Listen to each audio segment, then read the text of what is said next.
I was at my final VA physical therapy appointment when the call came in. The lawyer told me my grandfather had passed away, and somehow my ex-husband Travis was claiming the family estate, the very one I'd grown up in. By the time I arrived, for the reading of the will, Travis was already lounging in Grandpa's chair with his new wife, Melanie, both of them smirking at my service uniform. "Isn't that cute?" she whispered just loud enough for me to hear. Still playing soldier even after they sent her broken self home. I stared at them silently, my hand instinctively reaching for the dog tags Grandpa had kept safe during my 3 combat tours. When the lawyer announced I'd inherited the Victorian mansion, Travis laughed in my face.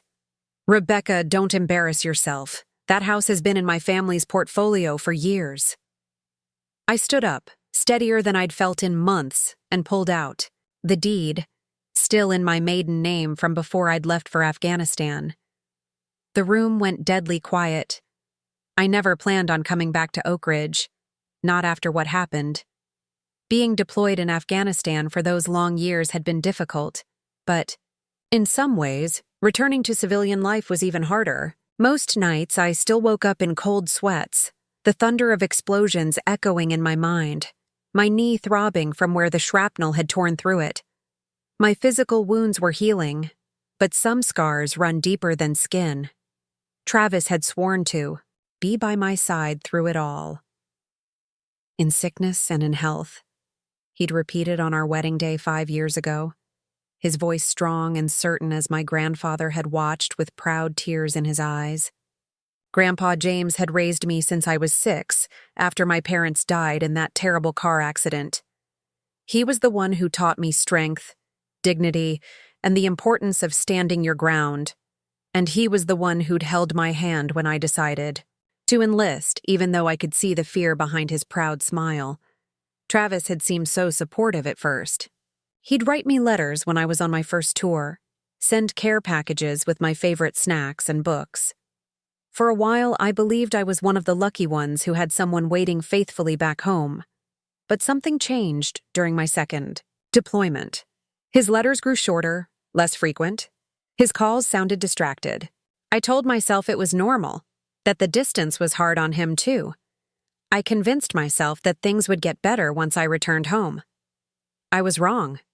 "You look different," were the first words out of his mouth when he picked me up at the airport. Not, "I missed you," or "I'm glad you're safe." Just a cold assessment of how my time in combat had changed me. He didn't mention the new lines around my eyes, or the way I'd learned to scan every room for threats. Instead, his gaze lingered on the way my uniform hung looser on my frame, how my once long hair was now cropped short for practicality.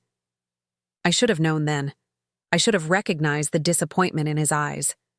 But I was so desperate to slip back into my old life that I ignored the warning signs. The drive to Grandpa's house was quiet. Too quiet. Travis kept the radio on to fill the silence, and I stared out the window, taking in the familiar streets of Oakridge. Nothing had changed, yet everything felt different. Or maybe I was the one who had changed. "James is excited to see you," Travis said finally, referring to my grandfather. "He's been talking about your homecoming for weeks." "How is he?" I asked, guilt washing over me. Grandpa had been having heart problems before I left for my last tour, but he'd insisted he was fine, that I shouldn't worry about him while I was overseas. "He's hanging in there," Travis said, his voice oddly detached. "You should prepare yourself. He's not the same man you left behind."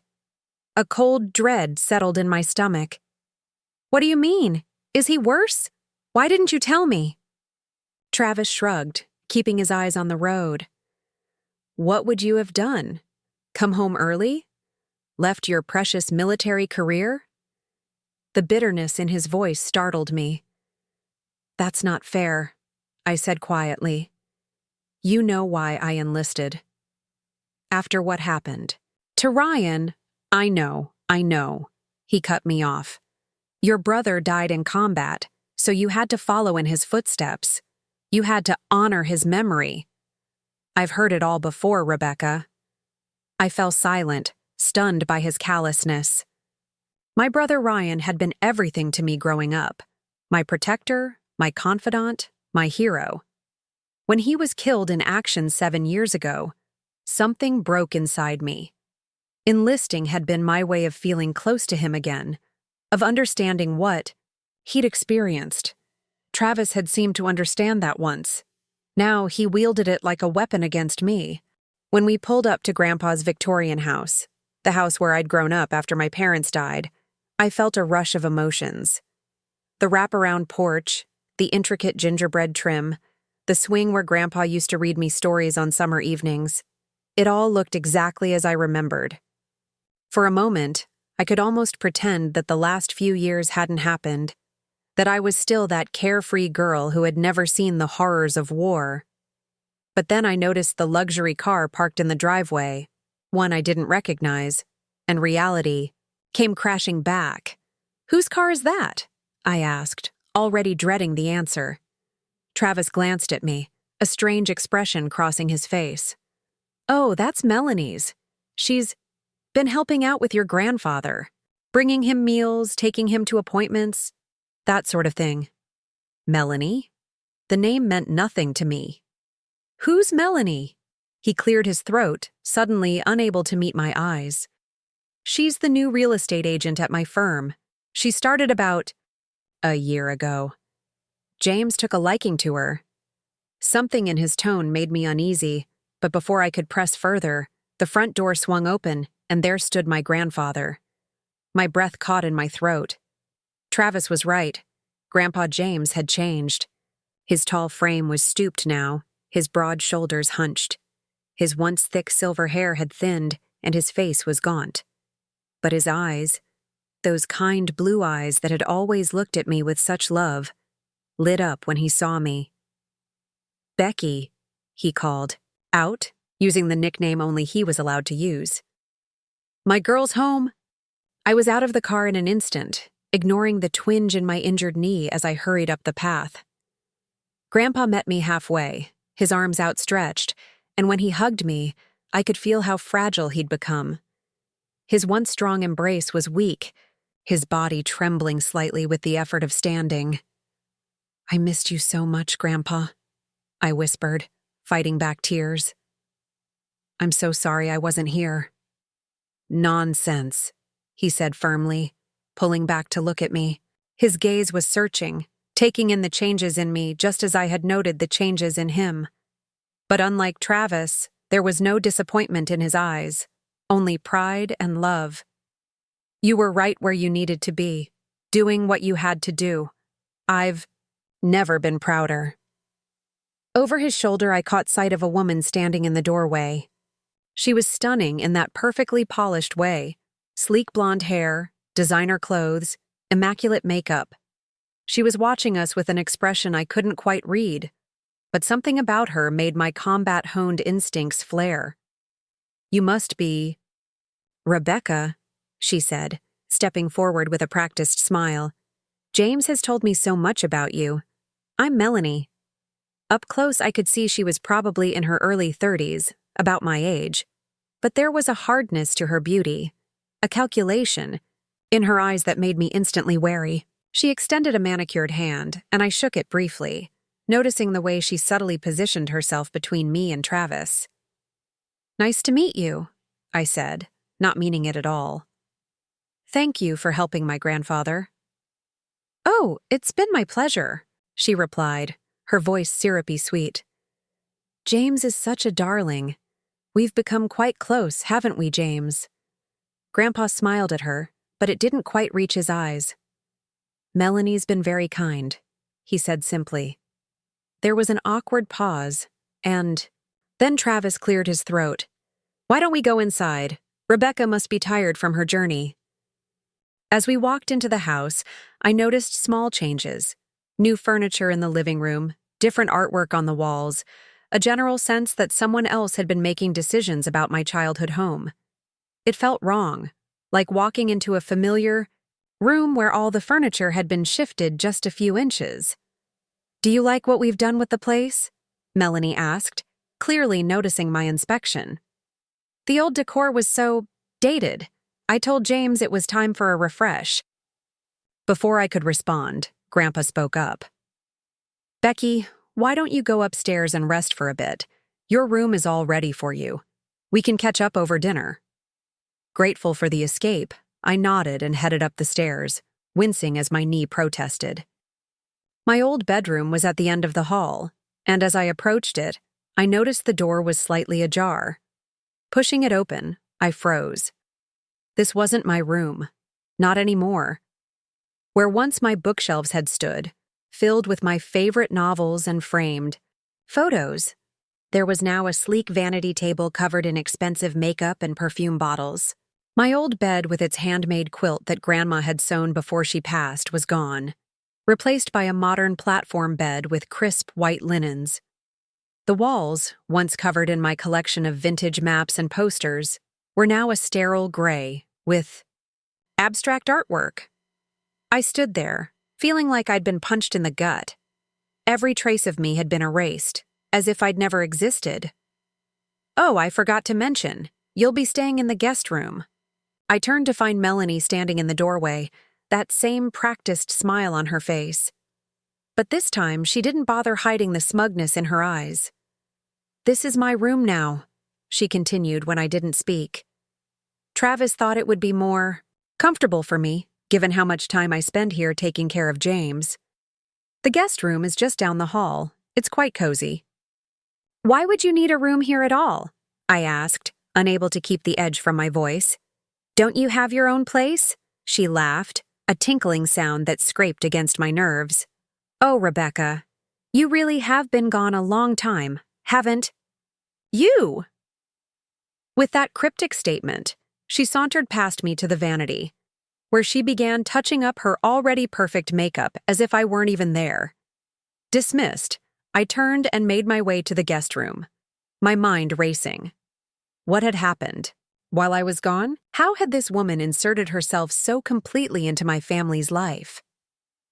The guest room was small and impersonal, with none of the warmth of the rest of Grandpa's house. I set my duffel bag on the twin bed and sank down beside it, suddenly overwhelmed by exhaustion and a deep sense of unease. My phone chimed with a text. It was from my friend Sophia, who I'd served with on my last tour. She'd been discharged 6 months earlier after taking a bullet to the shoulder. How's the homecoming going? Captain? She asked. I started to type fine, but then deleted it. Sophia would see through that lie in an instant. Instead, I wrote, Something's wrong. Travis has changed. And there's a woman here who's taken over my grandfather's house, and apparently my room. Her response was immediate. Need backup? Say the word, and I'm there. The offer was tempting, but I shook my head, even though she couldn't see me. Not yet. Let me figure out what's going on first. How's civilian life treating you? Beats getting shot at, she replied, followed by a laughing emoji. Then, more seriously, be careful, Beck. Coming home can be harder than we expect. People change. Or maybe they were always that way, and we just didn't see it before. Her words echoed in my mind as I unpacked the few belongings I'd brought with me. At the bottom of my duffel was a small wooden box, the one thing I'd carried with me throughout all my deployments. Inside were my most precious possessions, Ryan's dog tags, a handful of letters from Grandpa, and the deed to this house. Years ago, before my first deployment, Grandpa had called me into his study. Becky, he'd said, his expression serious, I want to put this house in your name. If anything happens to me while you're gone, I need to know you'll always have a home to come back to. I'd protested. It felt too much like preparing for the worst, but he'd insisted. I promised your parents I'd always take care of you, and this is me keeping that promise. Besides, he'd added with a wink, it'll save on inheritance taxes. So we'd gone to his lawyer, and I'd signed the papers, officially becoming the owner of the Victorian house that had been in our family for generations. The deed was in my maiden name, Rebecca Mitchell, since I wasn't married to Travis yet. Never thought much about it after that. Grandpa was in good health at the time, and I expected him to live many more years. The deed was just a piece of paper, a contingency plan we'd hopefully never need. Looking at it now, I ran my fingers over my name, written in formal legal script. Rebecca Mitchell. It felt strange. I'd been Rebecca Caldwell for 5 years now, ever since I married Travis. My maiden name felt like it belonged to someone else, to the person I was before Afghanistan, before the injuries, before whatever had gone wrong in my marriage while I was away. A soft knock at the door pulled me from my thoughts. I quickly tucked the wooden box under my pillow before calling, "Come in." It was Grandpa, leaning heavily on a cane I hadn't noticed before. My heart squeezed painfully at the sight. "May I join you?"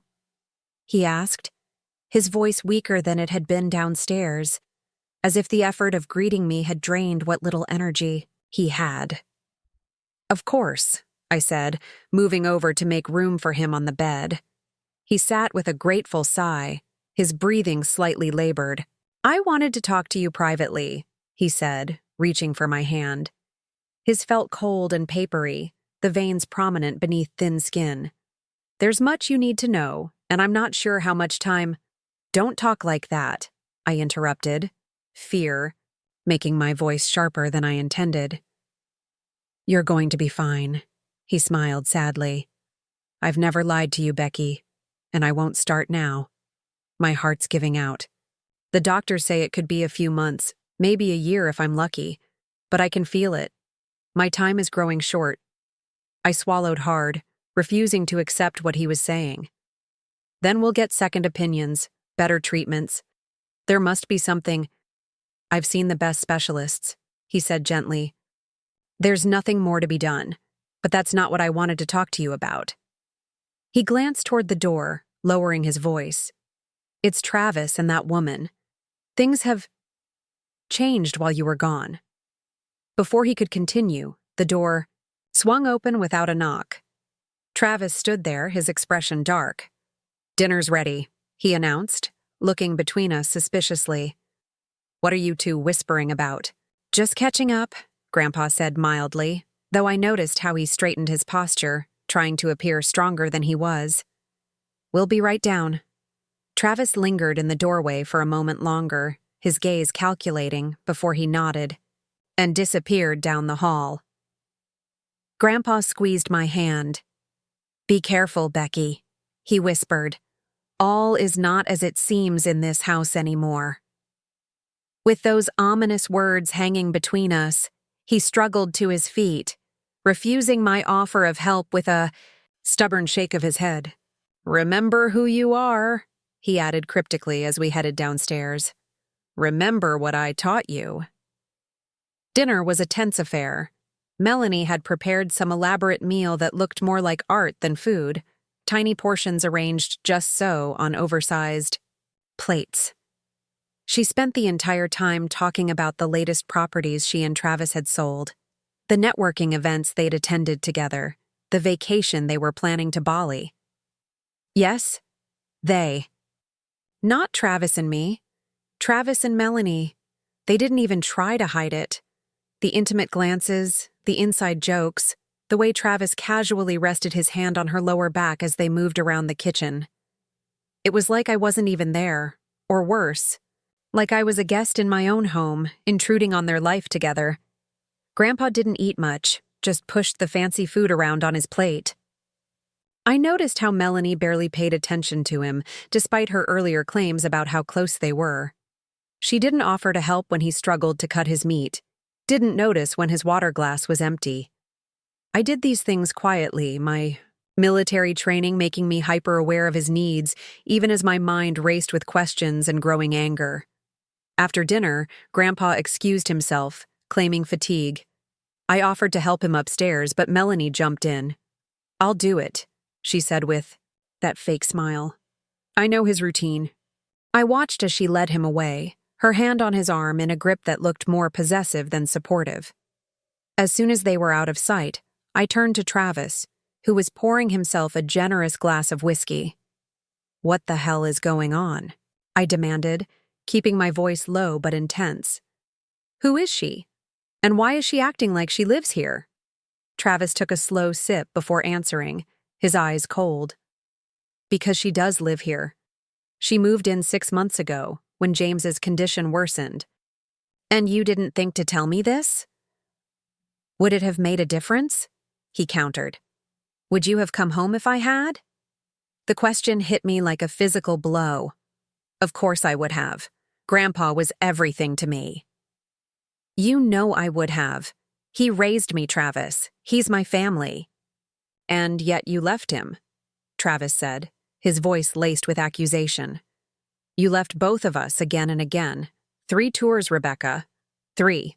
Even after you promised the first one would be your last. That's not fair, I said, struggling to stay. Calm. You knew who I was when you married me. You knew the military was important to me, that it was my way of honoring Ryan. What I knew, he said, draining his glass, was that I married a woman who would always choose her dead brother and her sense of duty over her living husband. What I didn't know was how long I was expected to wait around for you to come back, if you came back at all. His words hung in the air between us, sharp and accusatory. I stared at him, this stranger wearing my husband's face. The Travis I married had been understanding, patient. He'd held me when nightmares of Ryan's death tore me from sleep. He'd promised to wait, no matter how long my service took. So that's it? I asked, my voice steadier than I felt. You couldn't wait, so you moved another woman into my grandfather's house? Into my childhood home? Travis poured himself another drink, his movements deliberate. Melanie understands me. She's here, Rebecca. Present, not halfway across the world getting shot at. And what about our vows? For better or worse. Remember those? He laughed, a cold sound that chilled me to the bone. Those vows became meaningless. The moment you chose your career over our marriage, I felt sick. I was serving our country, Travis. It wasn't a choice between you and the military. I was always coming back. Were you? His eyes narrowed. Because it seemed to me like you were running away from me, from civilian life, from dealing with Ryan's death in any way that didn't involve following him into a war zone. His words hit too close to the truth, making my chest tight. Maybe I had been running. Maybe part of me had believed that. If I just served long enough, fought hard enough, I could somehow make Ryan's sacrifice meaningful. But that didn't excuse Travis's betrayal. So you decided to punish me by moving your mistress into my grandfather's house, I demanded. She's not my mistress, Travis said coldly. She's my fiancé. The room seemed to tilt. Fiancé? We're still married. A technicality I'm handling, he said dismissively. The divorce papers are being prepared. I was planning to have them delivered to your base, but then you got injured and came home early. My leg throbbed, an unwelcome reminder of the IED that had ended my military career. 3 months of surgeries and physical therapy had put me back, on my feet, but I'd never regained full function of my knee. The military had given me an honorable discharge and a meager pension that wouldn't go far in civilian life. How convenient for you that I got blown up, I said bitterly. Saved you the trouble of explaining yourself. Travis's expression hardened. Don't play the wounded hero, Rebecca. You chose this path, not me. And what about Grandpa? Did he choose to have strangers take over his home while he's dying? Did he choose to have his granddaughter's things thrown out to make room for your girlfriend? Melanie has been more of a family to James these past months than you've been for years, Travis snapped. She's the one who drove him to chemotherapy. She's the one who held his hand through the diagnosis, through the treatments, through the moment the doctor said there was nothing more they could do. Each word was like a knife to my chest. Chemotherapy? Terminal diagnosis? He told me it was his heart, I whispered, horrified. He didn't want you to worry, Travis said, his voice softening slightly. Didn't want you distracted in a war zone. It started as colon cancer, spread to his liver. He's in the final stages now. I sank into a chair, my legs suddenly unable to support my weight. All those months I'd been deployed, thinking Grandpa was managing with minor heart problems.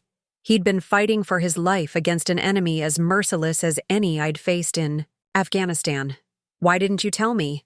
I asked, my voice breaking. "I had a right to know." "I tried," Travis said, and for a moment I saw a flicker of the man I'd married. "I sent emails, left messages with your commanding officer. You never responded." I shook my head, confusion mixing with grief. "I never got any messages about Grandpa being sick.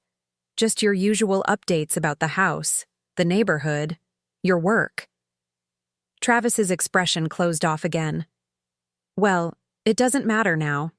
You're here and James is glad to see you. That's what counts." But something didn't add up. Our unit's communication had been reliable. If Travis had truly tried to reach me with news this important, I would have received it. Before I could press further, Melanie sauntered back into the room. "James is settled in for the night," she announced, her eyes darting between us, assessing the tension. "Did I interrupt something?" "Just catching up," Travis said smoothly, setting down his glass. "Rebecca was just learning about James's condition." Melanie's face arranged itself into an expression of practiced sympathy. "Oh, it's been so difficult. Poor James has been so brave through it all." She moved to Travis's side, slipping her arm through his in a gesture of possession. "We've done everything we can to make him comfortable." I bit back the anger rising in my throat. "I appreciate that," I said stiffly, "but I'm here now. I can take care of my own grandfather." Melanie's smile didn't falter, but her eyes hardened. "Of course," she said sweetly, "though it might be a bit of an adjustment for you. Caring for a terminal cancer patient isn't like military service. You know, it requires sensitivity, patience." The implication that I lacked these qualities made my blood boil, but I forced myself to remain calm. "I think I can manage," I said evenly. "After all, he raised me." "Yes, well," she said with a small laugh. "That was a long time ago. Things have changed. James has changed." She looked up at Travis. "Darling, we should get to bed. We have that breakfast meeting with the Hargroves tomorrow about their property." Travis nodded, draining his glass. "You're right. It's been a long day." He turned to me, his expression unreadable. "We'll continue this discussion tomorrow, Rebecca. Good night." Without waiting for my response, they left the room together, Melanie's hand possessively gripping Travis's arm. I stood there alone in my grandfather's living room, a room that no longer felt like home, trying to process everything that had happened. Exhaustion suddenly hit me like a physical force. Between the travel, the emotional confrontation, and the devastating news about Grandpa's cancer, I felt hollow, drained of everything but a dull, throbbing ache in my chest. I made my way back to the guest room, moving on autopilot. As I prepared for bed, my phone chimed again with another text. From Sophia, checking in. "You okay?" I stared at the screen, not knowing how to answer. How could I possibly condense everything I'd learned into a text message? Finally, I typed, "No, nothing is as I thought. Travis has a fiancé. Grandpa is dying of cancer. The house isn't even mine anymore." Her response was immediate. "That's it. I'm coming tomorrow. Send me the address." Relief washed over me at the thought of having an ally in this strange new battlefield my life had become. "Thank you," I replied, adding, "Grandpa's address." With Sophia on her way, I felt marginally better equipped to face whatever came next. Sleep eluded me that night. I tossed and turned on the unfamiliar mattress, my mind racing with questions and fears. Around 3 a.m, I gave up and quietly made my way downstairs for a glass of water. As I passed Grandpa's study, I noticed the door was ajar, a sliver of light spilling into the hallway. Concerned that he might be having trouble sleeping, I gently pushed the door open. But it wasn't Grandpa inside. It was Melanie, rifling through his desk drawers. "What are you doing?" I demanded, startling her.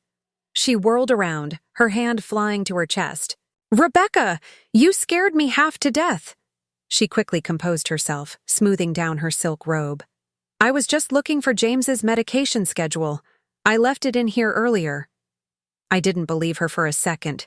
The desk drawer she'd been searching was where Grandpa kept his important documents: property papers, bank statements, his will. Not medication schedules.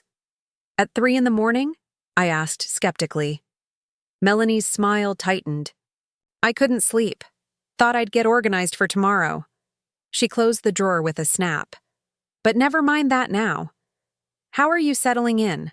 I hope the guest room is comfortable enough." "It's fine," I said, not rising to her bait. "I just came down for some water," she nodded, edging toward the door. "Well, don't let me keep you. Good night, Rebecca." She slipped past me and up the stairs, leaving me alone in Grandpa's study. I looked around the room, noting more changes.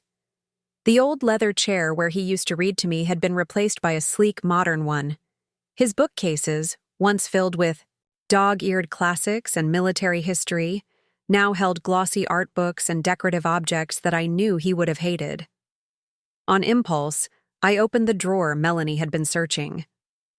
Most of the documents were still there: property tax statements, utility bills, bank records, but there was a conspicuous empty space where I knew Grandpa had kept his will and the deed to the house.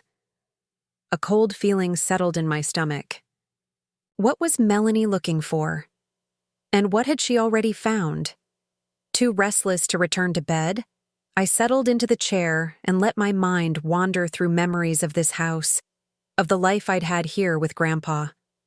After my parents died, he'd been my rock, teaching me to be strong but also to be kind. He'd supported my decision to enlist after Ryan's death, even though I knew it terrified him to have another family member in harm's way.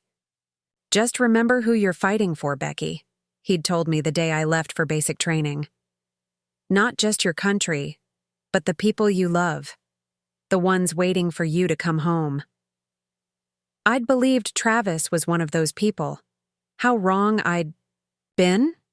As dawn broke, I heard movement upstairs, the house coming to life for the day. I returned to the guest room, washed up, and changed into jeans and a simple t-shirt. My service uniform hung in the closet. I wouldn't need it today. When I went downstairs, Grandpa was already at the kitchen table, looking frail in the morning light.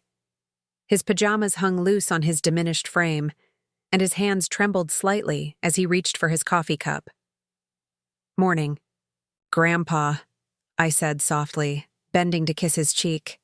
His skin felt paper-thin beneath my lips. "Becky." He smiled up at me, his eyes crinkling at the corners. "You're an early riser. Military habits die hard, I guess." "Couldn't sleep," I admitted, pouring myself a cup of coffee from the fancy machine on the counter. Another new addition. "Too much on my mind," he nodded understandingly. "We have a lot to talk about, you and I, but not here." He glanced meaningfully toward the ceiling, where I could hear the shower running in what was once my bathroom.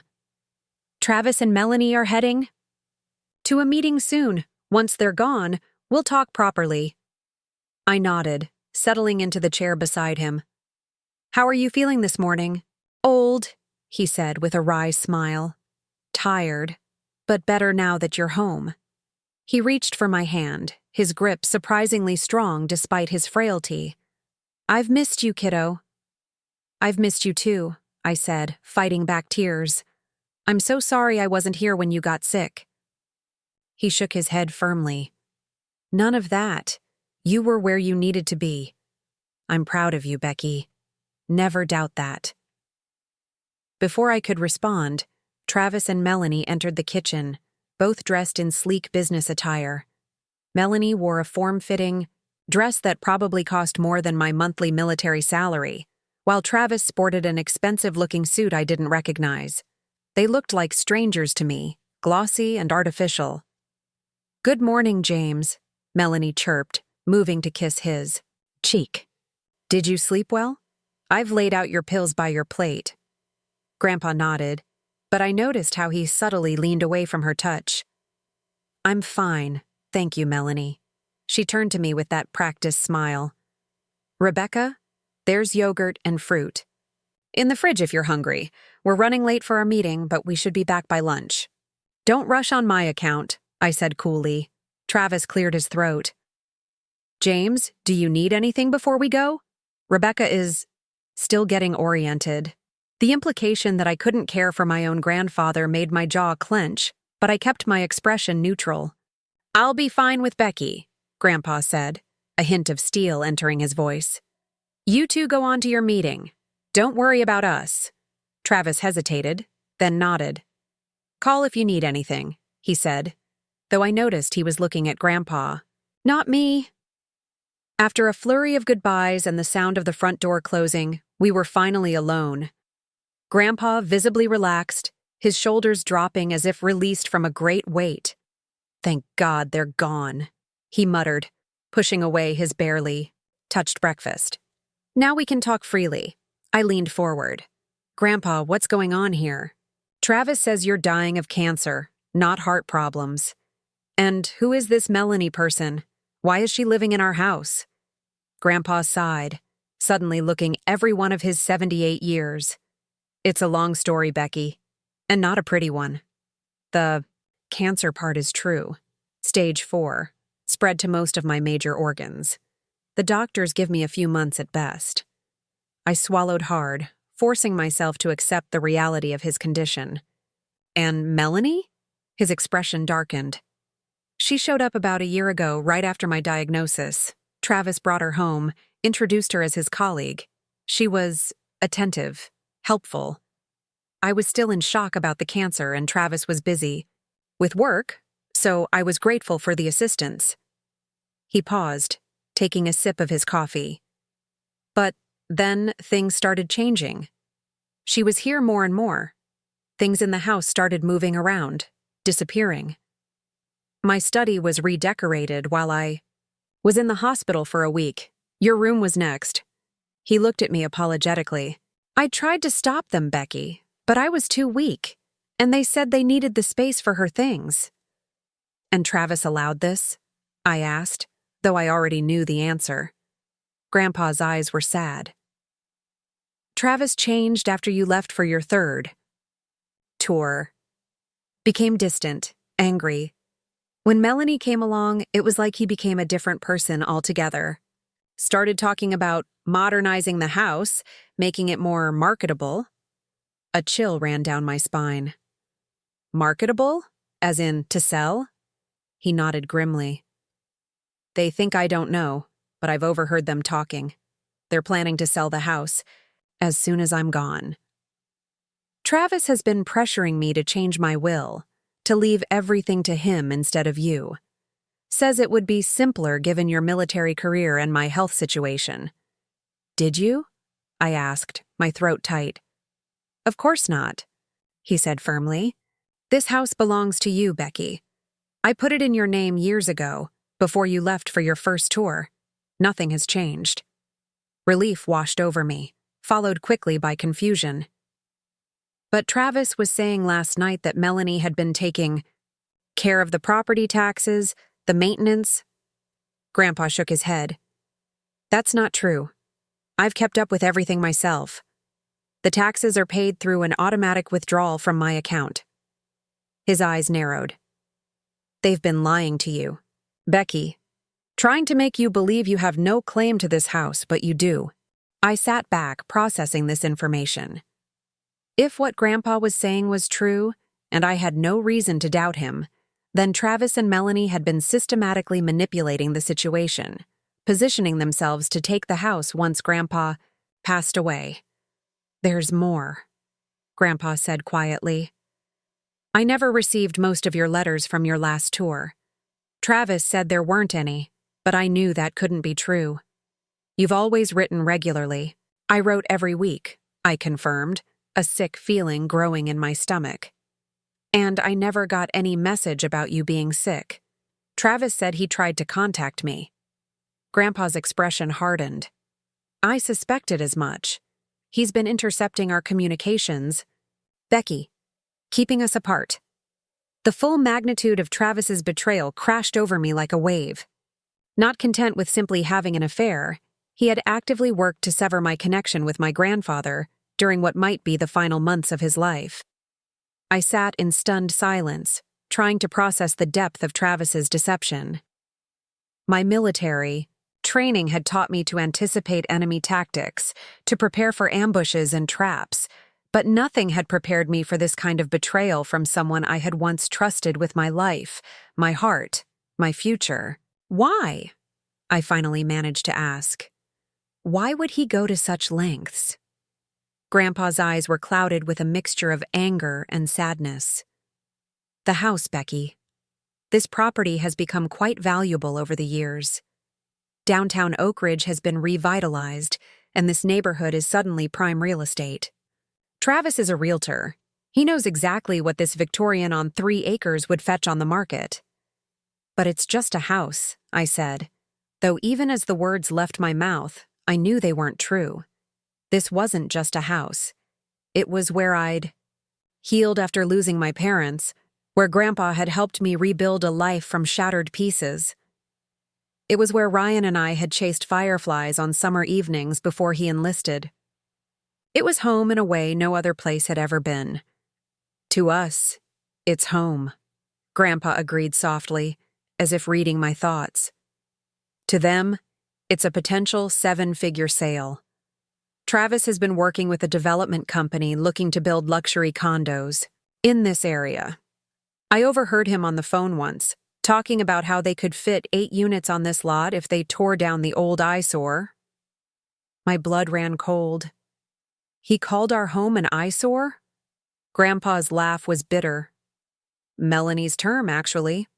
She has quite the vocabulary for describing everything I've spent my life building and preserving.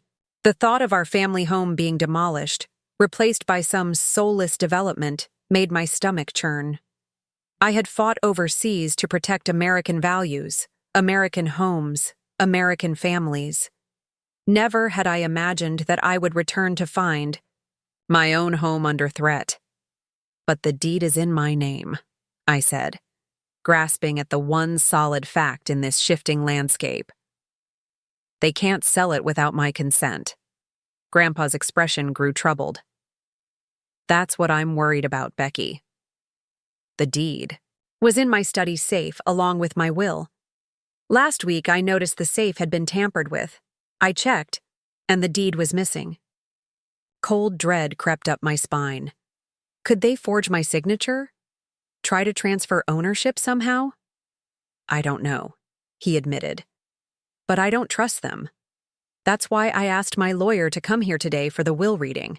I wanted everything to be official, on record. I've made it clear that the house already belongs to you. I took Grandpa's fragile hand in mine, suddenly aware of how time was slipping away from us. He had always been my protector, my guide. Now it was my turn to protect him, to fight for what was ours. I won't let them take it, I promised. I'll contact the county recorder's office today. Make sure the deed is still in my name. If they've tried to do anything illegal, they'll regret it. Grandpa smiled, some of the tension leaving his face. There's my soldier, but Becky, I need you to understand something. His expression became serious again. I don't have much time left. Weeks, maybe a month or 2 if I'm lucky. I don't want to spend that time fighting with Travis and Melanie. I want peace, and I want to be with you. Tears stung my eyes. You'll have that, Grandpa, I promise. He squeezed my hand weakly. There's something else you should know. After you left for your 3rd tour, Travis convinced me to add him as a cosigner on my bank accounts. Said it would make it easier for him to help me pay bills, manage finances while you were away. My heart sank. And has he been helping himself? To your money? Grandpa nodded grimly. My pension doesn't go as far as it used to, especially with the medical bills. I thought I was just being absent-minded about my spending, but then I noticed large withdrawals I couldn't account for. When I asked Travis, He had explanations that seemed reasonable at the time. House repairs, property taxes, insurance premiums. None of which he actually paid, I guessed, anger building in my chest. I've tried to discreetly move what's left to a new account, but it's been difficult. Melanie watches me like a hawk, and I can't drive myself to the bank anymore. I took a deep breath, trying to control my rage. Getting angry wouldn't help Grandpa now. I needed to be strategic, methodical, the way I'd been trained to be as an officer. Okay, here's what we're going to do, I said, slipping into the familiar role of tactical planner. First, we document everything. I'll take an inventory of what's missing, what's been changed. Then I'll check the deed status with the county. After that, we'll set up a new bank account in my name and transfer your remaining funds. We need to secure what's yours, what's ours, before they take anything else. For the first time since I'd arrived home, I felt a sense of purpose, of clarity. This was a mission, and I knew how to complete missions. Grandpa was watching me with a mixture of pride and concern. You've grown up, Becky. Stronger than I could have imagined. But be careful. Travis and Melanie are desperate. They've invested a lot in this scheme of theirs. They won't give up easily. Neither will I assured him. I've faced worse enemies than a cheating husband and his gold-digging girlfriend. Just then, the doorbell rang. We both tensed, but Grandpa relaxed first. That'll be Harold, my lawyer. I asked him to come at 10. I helped Grandpa to his feet, noting how much effort it took for him to stand. His illness had ravaged his once strong body, but his mind was still sharp, his spirit unbroken. Together, we made our way to the front door. Harold Winters was a man in his 60s with a shock of white hair and kind eyes behind wire-rimmed glasses. He'd been Grandpa's lawyer and friend for decades, and his face lit up when he saw me. Rebecca, James didn't tell me you were home. He embraced me warmly before turning to Grandpa with concern. James, you're looking tired. Let's get you settled somewhere comfortable. We moved to the living room, where Grandpa eased into his favorite armchair, one of the few pieces of original furniture that remained. Harold set his briefcase on the coffee table and pulled out several documents. I've brought everything as you requested, James. The amended will, stating explicitly that the house at 412 Maple Street is already in Rebecca Mitchell's name as per the deed transfer 5 years ago. I've also brought copies of the original deed transfer paperwork, though of course the official records are with the county. My heart lifted at these words. Copies of the deed transfer would be crucial if Travis and Melanie had somehow taken the original. Harold continued, Now, there's the matter of your personal effects, investments, and remaining financial assets. For the next hour, Harold walked us through Grandpa's will. It was straightforward. Most of his modest savings and his personal belongings would come to me upon his death. There was a small bequest to his church and another to the Veterans Support Group where he'd volunteered for years. Nothing for Travis, which was no surprise given recent events. When Harold finished, he looked at me seriously. Rebecca, James has shared some concerns about Travis's behavior with regard to his finances and this property. Is there anything I should know? I glanced at Grandpa, who nodded encouragingly. Taking a deep breath, I detailed everything we'd discussed. The missing deed, the unexplained bank withdrawals, the plans we'd overheard to sell the house for development. Harold's expression grew increasingly grim. This is very troubling. If what you're saying is true, Travis could be facing charges of elder financial abuse, fraud, and possibly theft. Have you contacted the police? Not yet, I admitted. I only just learned about this myself. I wanted to get all the facts first. Harold nodded approvingly. Good thinking. Before we involve law enforcement, let's verify the status of the deed with the county recorder's office. If there's been any attempt to transfer ownership fraudulently, we'll have concrete evidence to take to the authorities. He pulled out his phone and made a quick call to his paralegal, instructing her to check the property records immediately. While we waited for her to call back, Harold turned to Grandpa with a gentle expression. "James, how are you holding up? Really?" Grandpa sighed, the weight of his illness evident in the slump of his shoulders.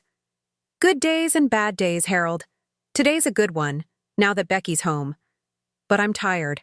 So damn tired." The raw honesty in his voice made my throat tighten.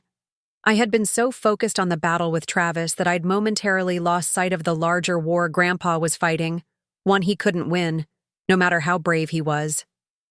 Harold's phone rang, interrupting my thoughts. He answered, listening intently, his expression shifting from concern to relief. "Thank you, Sarah. Email me those copies right away." He hung up and turned to us with a smile. "Good news. The deed is still registered to Rebecca Mitchell. There's been no change in ownership recorded." I let out a breath I hadn't realized I was holding. "So the house is still legally mine?" "Absolutely," Harold confirmed. "Whatever document Travis and Melanie might have taken, it hasn't been used to transfer ownership. They may have been planning to forge your signature, but they haven't succeeded yet." Grandpa reached for my hand, squeezing it weakly. "See? We're one step ahead of them." Harold's expression grew serious again. "However, we should take immediate steps to protect James's remaining assets. I suggest we set up a new account today, transfer what funds are left, and remove Travis as a co-signer on all accounts. I can drive you both to the bank after we're done here." I nodded gratefully. "Thank you, Harold.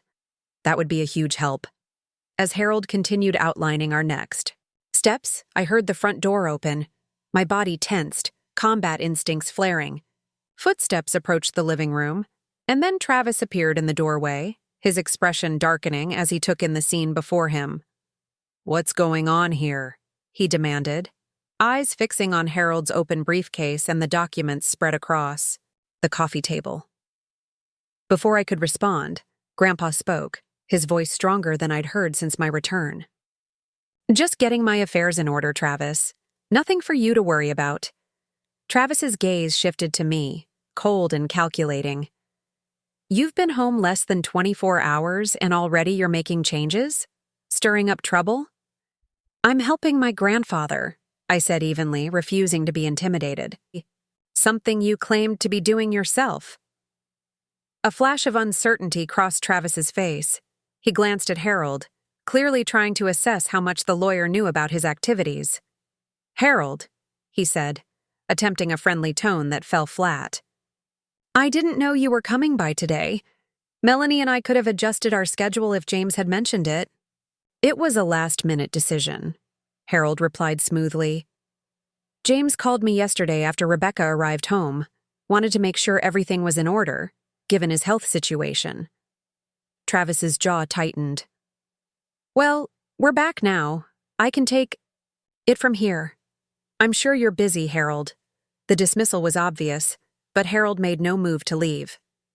"Actually, I've cleared my schedule for the day. James and Rebecca have requested my assistance with several matters." The tension in the room was palpable. Travis's hand clenched at his side, and I shifted slightly, positioning myself between him and Grandpa, a protective stance that came automatically after years in combat zones.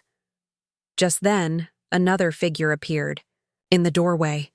Melanie, elegant as ever in her designer dress, took in the scene with narrowed eyes. "Travis? What's happening?" Her gaze landed on me, hostile and suspicious. "Rebecca has been busy while we were out," Travis said tightly. "Apparently, she thought it necessary to call in legal reinforcements." Melanie's perfectly made-up face hardened. "I see. Well, it's nearly time for James's medication and rest period. Perhaps we could continue this discussion later?" The way she emphasized rest period made it clear this was usually a time when Grandpa was secluded in his room, leaving Travis and Melanie free to do as they pleased. I wondered how many important conversations and decisions had been conveniently scheduled during these enforced rest times. "I'm fine, Melanie," Grandpa said, firmly. "And I'd like to finish my meeting with Harold." Melanie's smile was brittle, Of course, James. But the doctor was very clear about your need for regular rest. We wouldn't want to overtax you, would we? The subtle threat in her voice made my blood boil. I stood up, facing her directly. I'm perfectly capable of monitoring my grandfather's health. If he says he's fine to continue, then we'll continue. Travis stepped forward, inserting himself between Melanie and me. You've been gone for years, Rebecca. You don't know what his daily routine is like, what his needs are. We do. We've been here, caring for him day in and day out while you were off playing soldier. Playing soldier? I repeated, incredulous. I was serving our country, Travis, and now I'm home to serve my family, my real family. Harold cleared his throat loudly, diffusing the building confrontation. Perhaps a compromise. We can wrap up our most pressing business now, and then James can rest before we continue later this afternoon. Grandpa nodded. That sounds reasonable. I just need to sign these last few documents, and then I could use a break. Reluctantly, Travis and Melanie withdrew to the kitchen, though I noticed they left the door ajar, undoubtedly trying to overhear our conversation. Harold lowered his voice. They're going to be a problem. We need to move quickly. He slid a document across to Grandpa. This revokes Travis's power of attorney, effective immediately. Sign here. Grandpa's hand trembled as he took the pen, but his signature was clear and deliberate. Harold passed him another document. And this removes him as a co-signer on all your accounts. We'll file it at the bank today. As Grandpa signed, I felt a wave of protective determination. Travis and Melanie had taken advantage of an ill, vulnerable man, my grandfather, assuming that with me deployed overseas, there would be no one to stand up for him, no one to notice their manipulation and theft. They had gravely miscalculated. When Grandpa finished signing, Harold gathered the documents efficiently into his briefcase. I'll wait outside in my car, get James ready, and we'll go to the bank together. The sooner we secure his assets, the better. After Harold left, I helped Grandpa to his feet. Let's get you changed into something warmer for our trip to the bank. Travis appeared in the doorway as if summoned. Trip to the bank? What are you talking about? I met his gaze steadily. Grandpa needs to take care of some financial matters. Harold's driving us. That's not necessary, Travis said quickly. I can handle any banking issues. There's no need to drag James out when he's not feeling well. I'm feeling fine, Grandpa insisted, though I could see fatigue pulling at him. And I'd like to go to the bank myself. Travis's expression darkened. This is ridiculous. You're stirring up trouble, Rebecca, making James think he needs to change things that have been working perfectly well for months. Have they? I challenged. Have the unexplained withdrawals from his accounts been working perfectly well? Has your systematic looting of his savings been beneficial to him? Travis paled, then flushed with anger. How dare you accuse me of what? Stealing from a sick, elderly man? Taking advantage of his trust? Of intercepting my letters so I wouldn't know how ill he really was? My voice was steady, controlled, but ice cold. We have bank statements, Travis. We know what you've been doing. For a moment, Travis seemed at a loss for words. Then his expression shifted, became calculating. James, you know I've only ever had your best interests at heart. Rebecca's been gone for years. She doesn't understand the financial arrangements we've made, the agreements we've come to. The way he emphasized agreements made my skin crawl. I wondered what pressure he had put on Grandpa, what manipulation tactics he had used to gain access to his accounts. Grandpa straightened as much as his weakened body would allow, meeting Travis's gaze with dignity. I understand perfectly well. What's been happening, Travis? I may be dying, but I'm not a fool. You've been stealing from me, lying to me, and keeping me from my granddaughter during the time I have left. That ends today. The raw authority in Grandpa's voice, the same voice that had commanded respect during his own military career decades ago, seemed to momentarily stun Travis. He stepped back, uncertainty flickering across his face. Melanie appeared behind him, her expression wary. "What's going on?" "They're accusing us of stealing," Travis said, finding his voice again. "After everything we've done for James, all the sacrifices we've made, they're treating us like criminals." Melanie's eyes narrowed. "That's absurd. We've been the ones here day in and day out, not her." She pointed at me dismissively. "Where was she when you were driving to chemotherapy at 5 in the morning? Where was she when the medications made you so sick you couldn't leave the bathroom floor?" "We were here, handling everything so you wouldn't have to worry. And helping yourselves to my bank accounts in the process," Grandpa said quietly. "Taking the deed to my house, planning to sell it out from under my granddaughter as soon as I'm gone." Melanie's perfectly composed face showed a flicker of panic. "What are you talking about? We've never—" "Save it," I interrupted. "We know everything. The development deal, the plans for condos, all of it. Did you really think my grandfather wouldn't notice what you were doing? That I wouldn't find out eventually?" Travis and Melanie exchanged a look that confirmed everything. Travis recovered first, his expression hardening. "You have no proof of anything," he said coldly. "And even if you did, this house has been in my name for years. James signed it over to me himself when his health started declining." I almost laughed at the blatant lie. "Is that what you told the developers? Because the county records show something very different." "The deed to this house is in my name, Travis. My maiden name, Rebecca Mitchell. It has been since before I left for my first tour." The color drained from Travis's face. "That's not possible. The deed—" "The one you stole from Grandpa's safe?" I finished for him.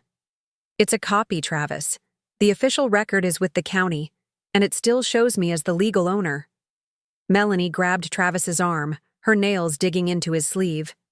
"Is this true? You said the house was as good as ours." The panic in her voice confirmed my suspicions. This wasn't just about stealing from Grandpa or taking advantage of his illness. This was a calculated plan to seize a valuable property the moment he passed away, a plan that had just spectacularly fallen apart. Travis's face contorted with rage. "You're lying. You must be. Check the records yourself if you don't believe." "Me?" I replied calmly, drawing strength from the years I'd spent maintaining composure in crisis situations. "The house has been in my name since before our wedding. Grandpa wanted to make sure I'd always have a home to come back to, no matter what happened while I was deployed." Melanie's perfectly manicured hand flew to her mouth, her eyes wide with shock. Then she rounded on Travis, her voice rising shrilly. "You promised me. You said we'd sell this place and use the money for our dream home in Aspen." Travis shot her a warning look, but the damage was already done. Her outburst had confirmed everything Grandpa and I suspected. "Aspen?" Grandpa repeated, his voice quiet, but cutting. "So that's what my family home was worth to you? A ski lodge?" Melanie had the decency to flush, but quickly recovered her composure. "James, you don't understand. This old place is falling apart. It needs so much work. You thought you'd cash in as soon as I was in the ground," Grandpa finished for her. His voice was steady, but I could see how much this betrayal hurt him. Travis had been like a grandson to him once. Travis's eyes darted between us, calculating. I could almost see him trying to find a way to salvage his plans. "James, Rebecca, this is all a misunderstanding. Of course we weren't planning to sell right away. We just thought, eventually, it might make sense to—" "Save it," I interrupted. "We heard you on the phone with the developers. We know about the condo plans." Travis's face hardened, all pretense of confusion dropping away. "Fine. Yes, I had plans for this property. Plans that would have made us all rich. Do you have any idea what 3 acres in this neighborhood is worth now? Millions, Rebecca. Millions that you're too sentimental to capitalize on." "It's not your decision to make," I reminded him. "It never was." His eyes narrowed dangerously. "No? Who do you think has been paying the property taxes while you were gone? Who's been maintaining this place? Dealing with the repairs, the upkeep? I have, Grandpa said, through automatic withdrawals from my account, the account you've been stealing from. Travis ignored him, focusing his anger on me. You think you can just waltz back in here after years away and take over? You have no idea what's been happening. No idea what I've invested in this property, in our future. Our future? I laughed bitterly. Travis, you moved your girlfriend into my grandfather's house while I was deployed. You intercepted my letters. You've been planning to divorce me and steal my family home. There is no our future. Travis took a step toward me, his face dark with fury. Instinctively, I shifted into a defensive stance, ready to react if he came any closer. Years of combat training had honed my reflexes, and despite my injured knee, I could still protect myself and Grandpa, if necessary. Something in my posture must have warned Travis, because he stopped, his fists clenched at his sides. This isn't over, Rebecca, not by a long shot. Actually, it is, came a new voice from the doorway. I turned to see Sophia standing there, her military bearing evident despite her civilian clothes. At 5'10", with a lean, muscular build and a scar running along her jawline from the shrapnel that had nearly taken her life, my former battle buddy made an imposing figure. Her dark eyes assessed the situation in seconds, a skill that had saved our lives more than once in Afghanistan. Sorry I'm late, she said, walking into the room with measured steps. Traffic was hell. She moved to stand beside me, her presence solid and reassuring. Melanie looked between us, confusion evident on her face. Who is this? Sophia Rodriguez, my friend answered before I could. Captain, U.S. Army, retired. Rebecca's friend. The way she emphasized friend carried a clear warning. Travis scoffed, trying to hide his unease at the new arrival. Another soldier come to play house? This is a family matter. I am family, Sophia replied coolly. The kind you choose? The kind that has your back when it counts. The kind that doesn't try to steal your home while you're defending your country. Harold, who had been watching the confrontation with concern, chose that moment to stand. I believe we've said all that needs to be said for now. James, Rebecca, are you ready to visit the bank? We can take my car. Grandpa nodded, clearly relieved by Sophia's arrival and Harold's intervention. Yes, I think that's best. I could use some fresh air. Travis moved to block the doorway, his voice low and threatening. You're not going anywhere, James. Not until we sort this out.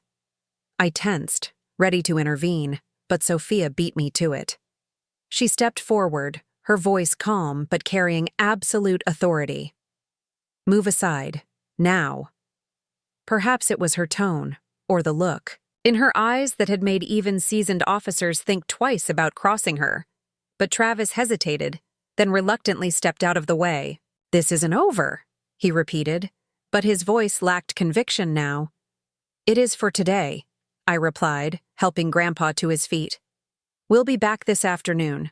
I suggest you and Melanie use the time to consider your options. None of them include selling this house. As we made our way to the front door, Melanie called after us, her voice brittle with anger. You can't just push us out. We've been living here, taking care of everything. We have rights. Harold paused, turning to face her with professional detachment. Actually, Ms. Evans. Melanie Evans. Ms. Evans, as Mr. Caldwell's legal counsel, I can assure you that you have no rights to this property whatsoever. You're here at the sufferance of the owner, Rebecca Mitchell. Should she choose to evict you, the law would be entirely on her side. Melanie blanched, looking to Travis for support, but he was staring at me with a mixture of rage and disbelief. I wondered if he was finally realizing just how completely his plans had fallen apart. Outside, the morning sunlight felt cleansing after the tension in the house. Harold helped Grandpa into the front seat of his car, while Sophia and I slid into the back. Thank you for coming, I said quietly to her as we pulled away from the curb. Your timing was perfect. Sophia squeezed my hand. What are battle buddies for? Besides, I was curious to meet this Travis character you've told me so much about. He's exactly the weasel I imagined. Despite everything, I found myself smiling. Sophia had that effect. The ability to find humor even in the darkest situations. It was what had kept us sane during our deployment, through firefights and long, tense patrols. "So what's the plan, Captain?" she asked, falling back into our old pattern of communication. I glanced at Grandpa's profile in the front seat, noting the exhaustion evident in the slump of his shoulders. "First, we secure Grandpa's remaining assets. Then we figure out how to get Travis and Melanie out of the house without causing Grandpa any more stress. And legally nail their asses to the wall for elder abuse," Sophia added hopefully. "That too," I agreed, "but one step at a time." The bank visit went smoothly, Harold's presence as Grandpa's attorney speeding up what could have been a complicated process.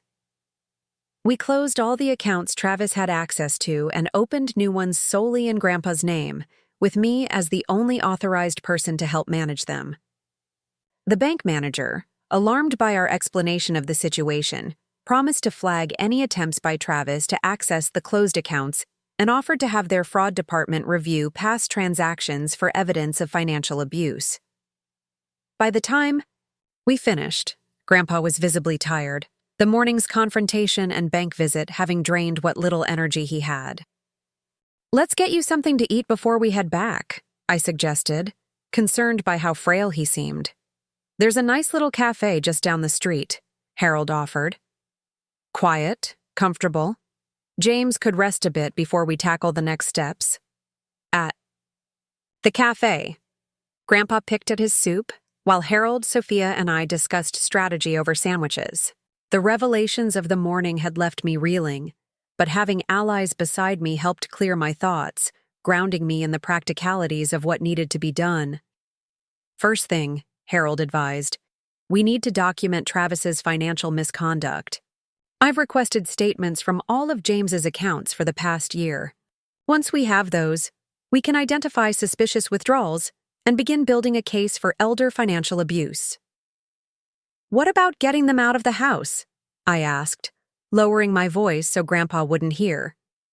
He had dozed off in his chair, exhaustion finally claiming him. "I don't want him to have to deal with their presence any longer than necessary." Harold considered this. "The simplest approach would be a formal eviction notice.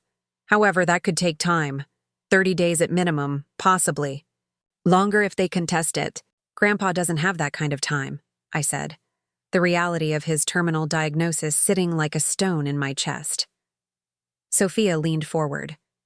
"What if we approach it differently? Travis is still technically Rebecca's husband. She has every right to be in that house. It's legally hers. But Melanie is just a guest.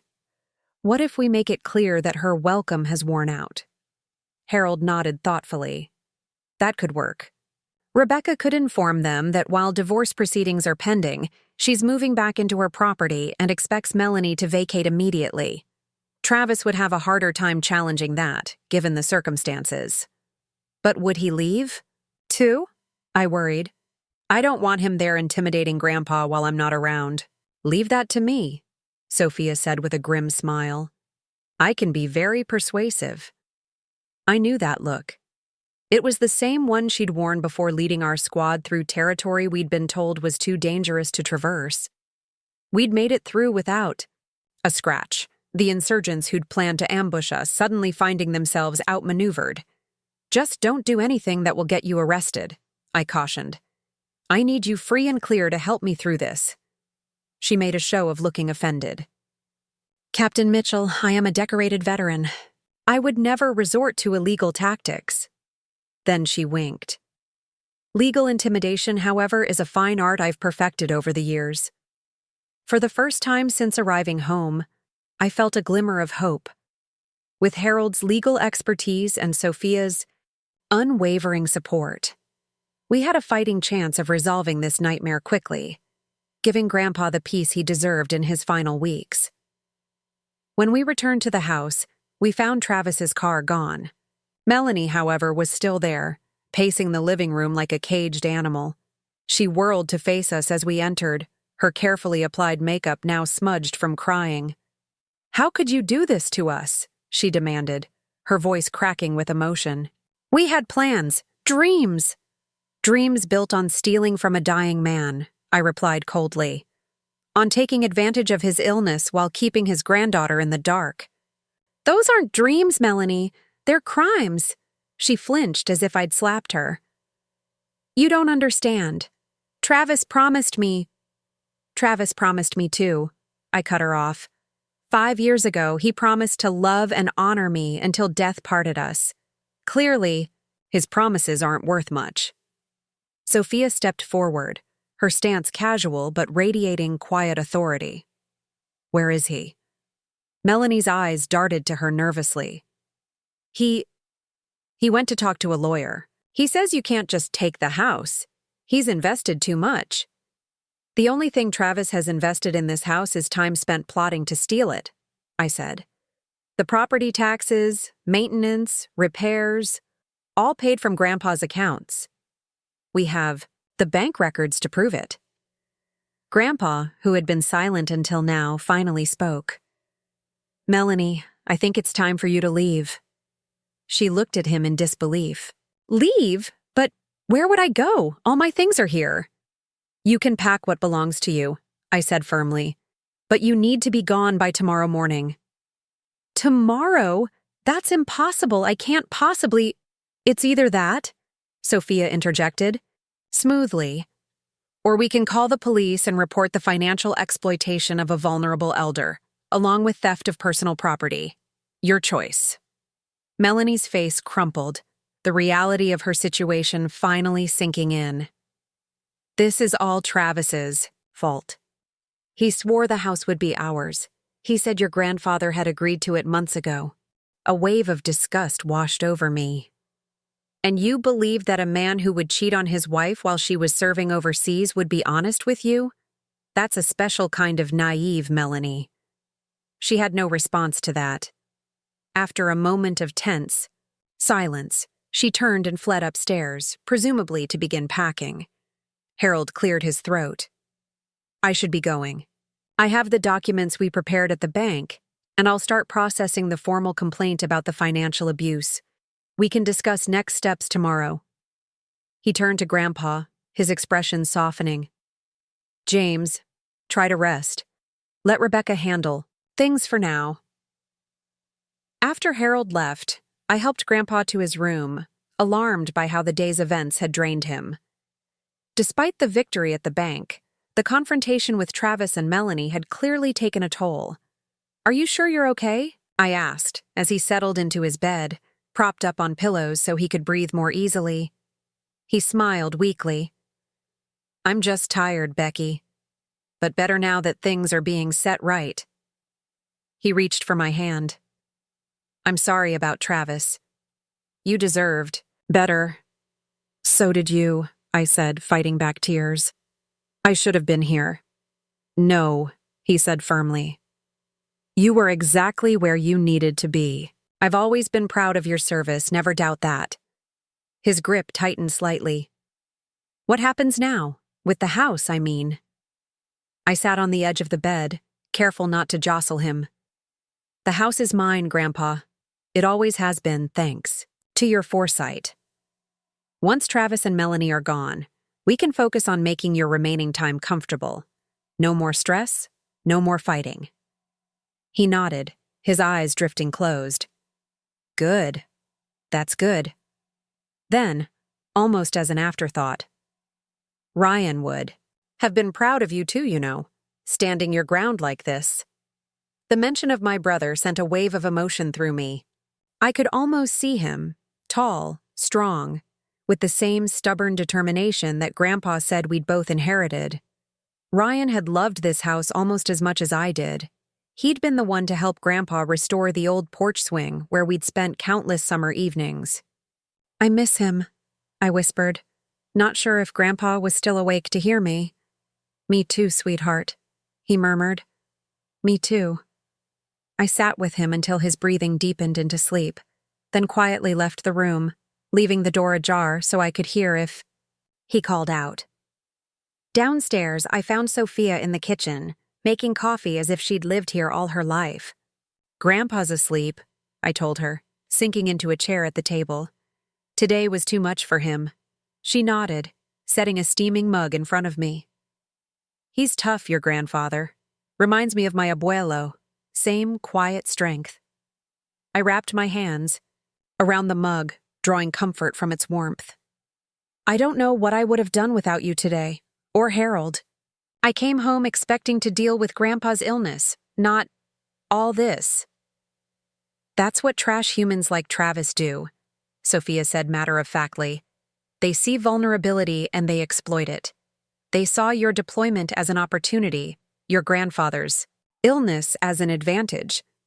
I took a sip of coffee, the bitter liquid matching my mood.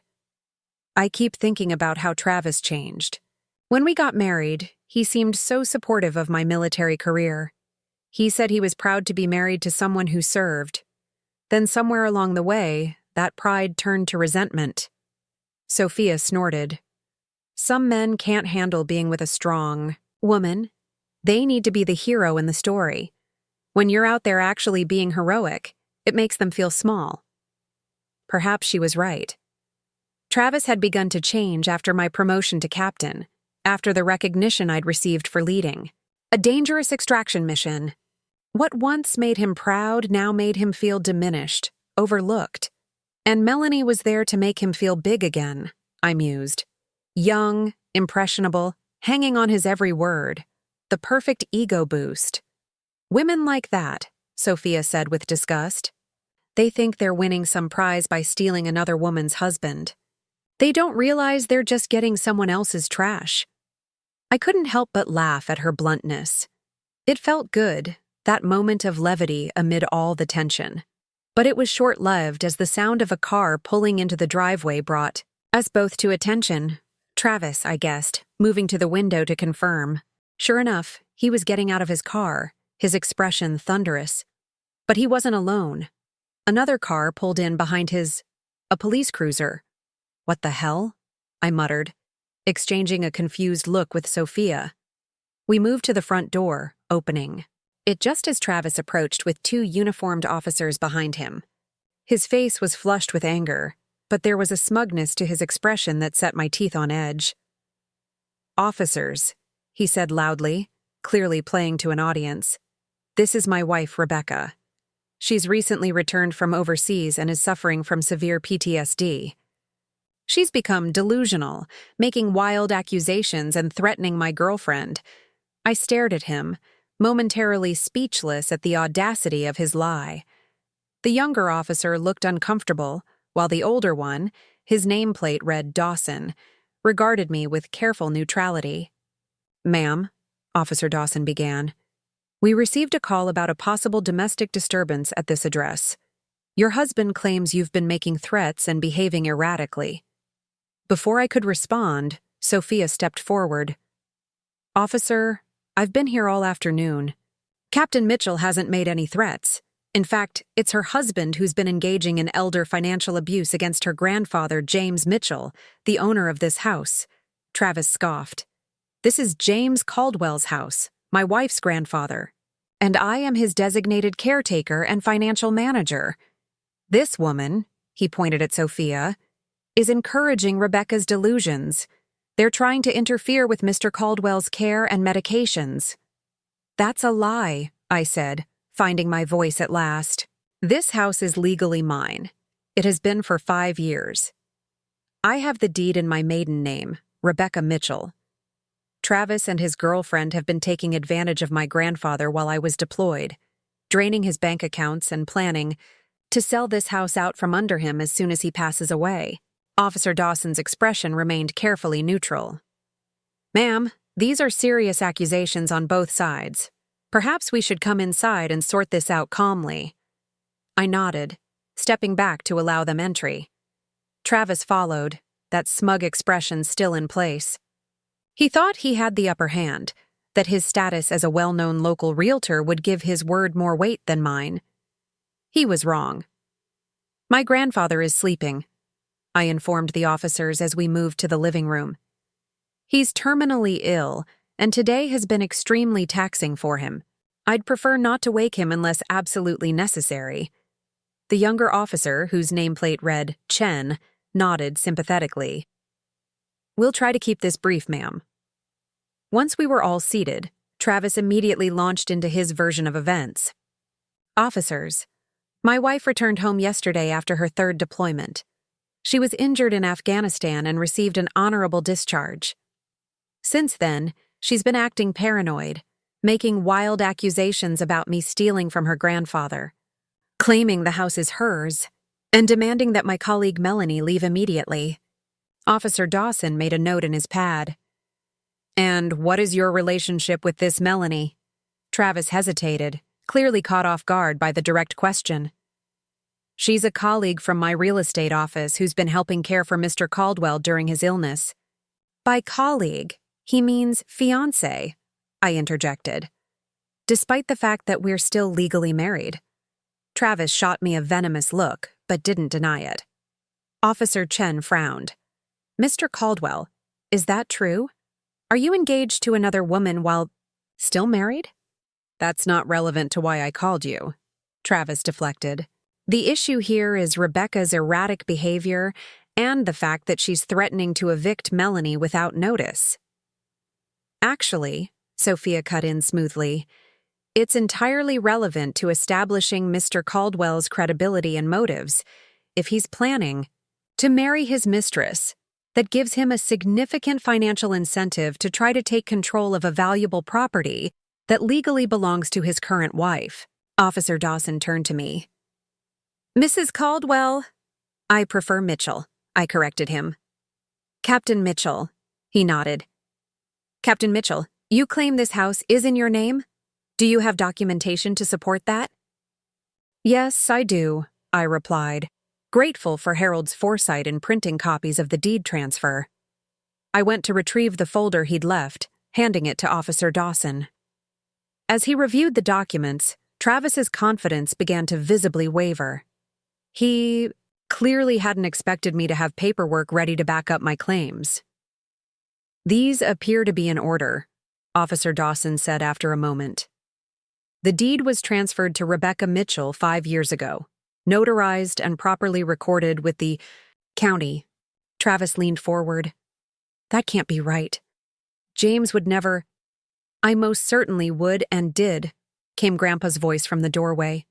He stood there in his pajamas and robe, looking exhausted but determined. I put the house in Becky's name. Before her first deployment. I wanted her to always have a home to come back to, no matter what happened to me. I moved quickly to Grandpa's side, supporting him as he swayed slightly in the doorway.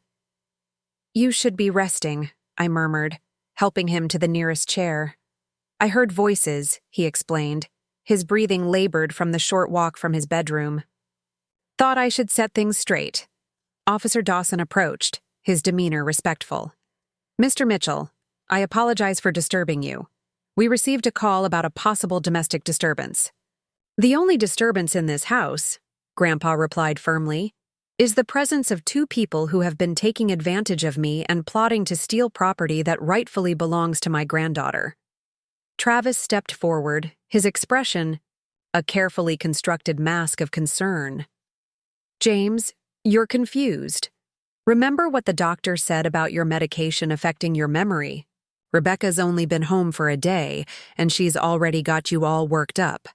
I felt a surge of anger at his condescending tone, but before I could respond, Grandpa straightened in his chair, summoning dignity despite his frail condition. I may be dying, Travis, but there's nothing wrong with my mind. I know exactly what you and that woman have been doing. Stealing from my accounts, moving her into my home, planning to sell it once I'm gone. His voice, though weakened by illness, carried absolute conviction. And I know that 5 years ago, I put this house in Rebecca's name to ensure she would always have a place to call home, no matter what happened to me while she was serving our country. Officer Chen looked between Grandpa and Travis, clearly reassessing the situation. Sir, Do you feel unsafe in this home? Are you being coerced or threatened in any way? Not anymore, Grandpa answered, nodding toward me and Sophia. My granddaughter is home now. She'll make sure I'm taken care of, properly for whatever time I have left. Travis's facade began to crack. This is ridiculous. I've been managing James's care for months while she was off in Afghanistan. Now she waltzes back and suddenly I'm the villain. I've invested time, money, and energy into this property. You can't just throw me out.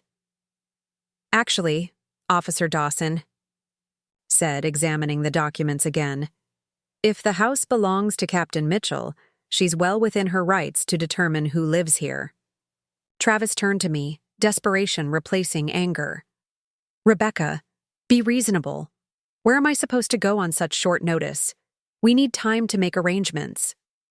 You should have thought of that before you moved your fiancé into our home, I replied. Evenly. Before you started draining Grandpa's accounts to fund your lavish lifestyle. Before you intercepted my letters and kept me from knowing how ill he really was. Melanie appeared at the top of the stairs, her eyes red from crying. What's happening? Why are the police here? Travis called them, Sophia explained, not bothering to hide her contempt. He thought they'd help him maintain control of the situation. It backfired. Officer Dawson cleared his throat. Ma'am, based on the documentation we've seen and the statements from Mr. Mitchell, we have no grounds to intervene in what appears to be a private property matter. Captain Mitchell is the legal owner of this house and has the right to determine who lives here. Travis looked stricken. You can't be serious. You're just going to leave? What about her threats against Melanie? What threats? I asked incredulously. I simply told her to pack her things and leave by morning. That's not a threat. It's a reasonable request for a trespasser to vacate my property. Officer Chen looked at Travis with growing skepticism. Sir, making false reports to law enforcement is a serious offense. Did Captain Mitchell actually threaten Ms. Evans, or were you exaggerating to gain police involvement in a civil dispute? Travis faltered, realizing how quickly the situation had turned against him. She made Melanie feel unsafe. By asking her to leave my house? I clarified. The house that's legally mine? The officers exchanged glances, clearly arriving at the same conclusion. Officer Dawson turned to Travis. Mr. Caldwell, I'm going to be straight with you. We have no grounds to intervene here. Captain Mitchell has provided documentation proving her ownership of this property. Her grandfather has confirmed that he wants her here and has concerns about your behavior. Unless you have evidence of actual threats or violence, this is a civil matter that needs to be resolved without police involvement. Travis's face darkened with fury. So that's it? You're just going to take her side because she's some war hero? We're not taking sides, Officer Chen replied firmly. We're following the law, and right now, the law is clearly on Captain Mitchell's side. Melanie had moved down the stairs during this exchange, her designer dress replaced by jeans and a sweater, her hair pulled back in a simple ponytail. Without her perfect makeup and poised demeanor, she looked younger, more vulnerable. Travis, she said quietly, maybe we should just go. Find a hotel for tonight and figure things out tomorrow. He rounded on her. Go? Just like that? After everything we've planned? Everything I promised you? She flinched at his tone, and I saw Officer Chen noticed the reaction, her eyes narrowing slightly. Sir, the officer said, her voice taking on a new edge of authority, I suggest you listen to Ms. Evans. This situation isn't going to improve by prolonging the confrontation. Travis looked around the room, suddenly seeming to realize how isolated he had become. Even Melanie was backing away from him, moving to stand closer to the officers than to him. His shoulders slumped in defeat. Fine, he spat. We'll leave. But this isn't over, Rebecca, not by a long shot. Actually, Harold spoke up, having remained silent during most of the police interaction, I would advise against making statements That could be construed as threats, Mr. Caldwell. Given the allegations of elder financial abuse that we're preparing to file, your position is already precarious. Travis paled. Elder abuse? You can't be serious. I've been taking care of James, while systematically draining his accounts, I pointed out. We have the bank records, Travis. Every withdrawal, every transfer. We know exactly how much you've taken. I was managing his finances, Travis protested. He authorized me to save it for court, Harold interrupted calmly. The evidence speaks for itself. Officer Dawson cleared his throat. If there are allegations of financial abuse, we should document that in our report. Elder abuse is a criminal matter. Travis looked like he might be sick. This is a mistake, a misunderstanding. Travis, Melanie cut in, her voice surprisingly firm. Stop talking. Now. She turned to me, her expression a complex mixture of emotions. I'll pack my things and be gone within the hour. I didn't know about the financial stuff. He told me James had agreed to everything. Part of me wanted to believe her, to see her as another victim of Travis's manipulation. But the memory of her smug smile when she showed me her room, my childhood room, was still too fresh. Just go, I said simply. Both of you. The officers stayed until Travis and Melanie had packed their essential belongings and loaded them into their respective cars. No one spoke during the process. Travis moved with angry, jerking motions, slamming drawers and doors, while Melanie kept her head down, avoiding eye contact with everyone. As they prepared to leave, Officer Dawson handed me his card. Call if there's any trouble, and I'd recommend changing the locks as soon as possible. Already arranged, Harold assured him. A locksmith will be here within the hour. With one final glare at me, Travis stormed out the front door, Melanie trailing behind him like a shadow. When their cars had disappeared down the street, I felt a weight lift from my shoulders, though the full magnitude of their betrayal was still sinking in. Well, Sophia said into the silence that followed, that went better than expected. I didn't even have to break out my scary drill sergeant voice. Despite everything, I laughed, the tension of the past hours finding release in that small moment of humor. Even Grandpa chuckled, though it quickly turned into a coughing fit that reminded us all of his fragile condition. Let's get you back to bed, I said gently, helping him up. In a minute, he replied, patting my hand. Just let me sit here for a moment. It feels good to have my home back. The next few days passed in a blur of activity. Harold arranged for a thorough audit of Grandpa's finances, uncovering the full extent of Travis's theft, nearly $200,000 over the past year, siphoned through a series of seemingly legitimate expenses that were never actually paid. The mortgage company was threatening foreclosure on a vacation property Travis had purchased in Melanie's name using Grandpa's money, and several credit cards opened in Grandpa's name were maxed out with luxury purchases. We have more than enough for criminal charges, Harold explained as we sat in Grandpa's study, reviewing the mounting evidence. The district attorney is very interested in the case.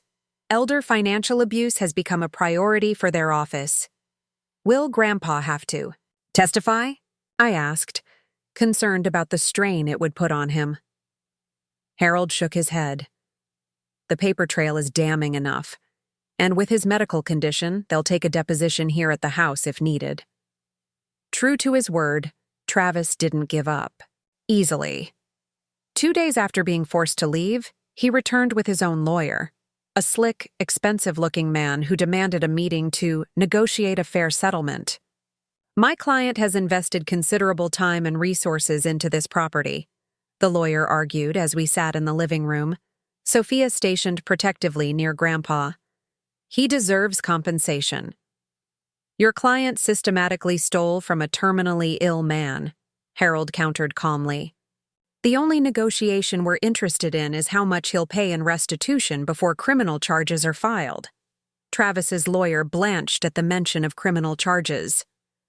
Surely we can resolve this without involving the authorities. Mr. D. Caldwell is willing to withdraw any claim to the property in exchange for— He has no claim to withdraw, I interrupted. The house is mine. It's been mine for 5 years. You're lucky we haven't already pressed charges for attempted real estate. The meeting ended quickly after that, with Travis and his lawyer retreating to reassess their position. We didn't hear from them again until a week later, when Harold received a settlement offer. Travis would repay $150,000 of what he'd stolen in exchange for us not pursuing criminal charges. It's not enough, I said firmly when Harold presented the offer. He took more than that, and that doesn't even address the emotional damage he caused, keeping me from knowing how ill Grandpa was. Harold nodded, unsurprised by my response. I agree. I'll counter with full restitution plus punitive damages. But Rebecca, you should consider what's best for James at this point. A lengthy legal battle might not be what he needs in his remaining time. He was right, of course. As much as I wanted Travis to face the full consequences of his actions, Grandpa's comfort and peace had to be my priority. We eventually settled on full restitution of the $200,000 plus an additional $50,000 for emotional distress, with the agreement that we wouldn't pursue criminal charges if payment was made within 30 days. He's borrowing from his parents to pay it, Sophia reported after running into an old acquaintance who worked at Travis's real estate firm. Apparently, they're mortgaging their retirement home to save their precious son from jail time. I felt no satisfaction at this news, only a hollow sense that justice was being served, however imperfectly. Throughout all this legal maneuvering, Grandpa's condition continued to deteriorate. The cancer was aggressive, spreading faster than his doctors had predicted. Within 2 weeks of my return home, he was mostly confined to bed. His once strong frame now so frail that it broke my heart to see him struggle with even the simplest tasks. But there were good moments, too. Evenings when Sophia would join us in Grandpa's room, and we'd share stories late into the night. Mornings when the sunlight would stream through the windows, and for just a moment, Grandpa's eyes would light up with the same spark that had guided me through childhood. We arranged for his old veterans group to visit, men who had served alongside him decades ago, their reunions filled with laughter and shared memories that seemed to briefly revitalize him. One particularly clear afternoon, I wheeled Grandpa out to the back porch, where the garden he had tended so lovingly for years was beginning to show the first signs of spring. The old maple tree that Ryan and I had climbed as children was budding, with new leaves, and the perennials that Grandma had planted before her death were pushing through the soil. It needs work, Grandpa said, surveying the slightly overgrown beds. Travis and Melanie didn't care much for gardening. I'll take care of it, I promised. Get everything back the way you like it. He smiled, reaching for my hand. No, Becky. Make it yours. The house, the garden. They're for you to shape now, not for me. I blinked back tears. Don't talk like that, Grandpa. You'll be here to see the summer flowers. He squeezed my hand with what little strength he had left. We both? No, that's not true. But it's okay. I've had a good life. And now I know you'll be taken care of. That the home your grandmother and I built will stay in the family, where it belongs. I couldn't hold back the tears then. They fell freely as I knelt beside his wheelchair, resting my head against his knee the way I had done as a child when seeking comfort. I don't know if I can do this without you, I whispered. You've always been my foundation, my safe place. His weathered hand stroked my hair gently. You're stronger than you know, Becky. You always have been. From the little girl who survived losing her parents, to the woman who served her country with honor, to the fighter who came home and reclaimed what was hers. You don't need me anymore. You haven't for a long time. But this house will always be here for you. A piece of me and your grandmother and your parents. And yes, even Ryan. We sat there in silence for a long time, watching the sun cast long shadows across the garden as afternoon turned to evening. It was one of the last truly lucid conversations we had. 3 days later, Grandpa slipped into a semi-conscious state. The pain medications keeping him comfortable but increasingly disconnected from the world around him. Harold came by daily, ensuring that everything was in order. The settlement with Travis had been finalized, the money transferred into a trust account for Grandpa's remaining medical expenses and, eventually, his funeral costs. The house was legally secure, with new documentation filed emphasizing my ownership, under my maiden name to prevent any future confusion. Sophia stayed, moving into one of the spare bedrooms without discussion, her presence a constant support as I navigated the emotional and practical challenges of becoming Grandpa's primary caregiver. Her military efficiency proved invaluable as we coordinated with hospice nurses, managed medications, and kept the house running smoothly. "You know," she said one evening as we sat on the front porch after Grandpa had finally fallen asleep, "I never thanked you properly." "For what?" I asked, puzzled. "For saving my life in Kandahar?" She touched the scar along her jawline, a permanent reminder of how close she had come to death. "The doctors said if you hadn't applied pressure exactly where you did, I would have bled out before the medevac arrived." I shook my head. "You don't need to thank me for that. We were battle buddies. That's what we do." "Exactly," she said, a rare softness in her usually pragmatic voice. "That's what we do. We have each other's backs, no matter what. Which is why I'm not going anywhere until you're steady on your feet again, Captain." I smiled, grateful beyond words for her friendship. "I don't deserve you, Lieutenant." "Probably not," she agreed with a grin. "But you're stuck with me anyway." Grandpa passed peacefully in his sleep 2 weeks later, with me holding one hand and Sophia the other. It was a clear spring morning, the kind he had always loved, with birds singing in the maple tree outside his window. Though I had been preparing for this moment since my return, the finality of it still hit me with staggering force. The funeral was simple but well attended. Veterans from 3 different wars came to pay their respects, many in uniform despite decades of civilian life. Neighbors who had known our family for generations brought casseroles and shared stories about Grandpa's legendary 4th of July, barbecues, and his habit of clearing everyone's driveways after snowstorms without being asked. To my surprise, Travis didn't attend. Melanie did, standing quietly at the back of the church, leaving before I could approach her. Later, I found a small envelope tucked into the guest book with my name written in her flowing script. Inside was a brief note. "I'm sorry for my part in what happened. He wasn't always like that. Grief changes people, sometimes for the worse. James was a good man who deserved better from all of us.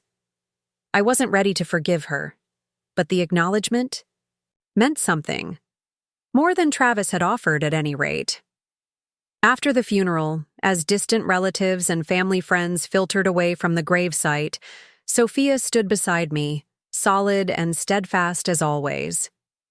"What now, Captain?" she asked softly. I looked around at the cemetery where my parents, brother, and now grandfather all rested. So many losses, so much grief carried over the years, but also so much love, so many memories preserved in the house that was now truly mine. "Now," I said, feeling a strange sense of peace settling over me, "we go home."